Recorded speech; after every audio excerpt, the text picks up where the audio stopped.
এসেছেন। আজকের এই ক্ষণকে এখন ছবি তুলছে বঙ্গমাতা শেখ ফজিলাতুন্নেসা মুজিব।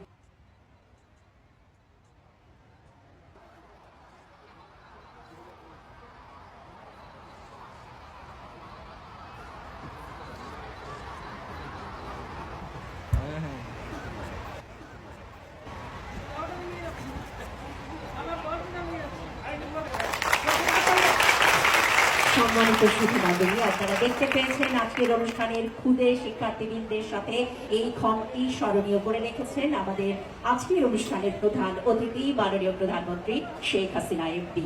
মাননীয় প্রধানমন্ত্রী, আপনাকে অসংখ্য ধন্যবাদ।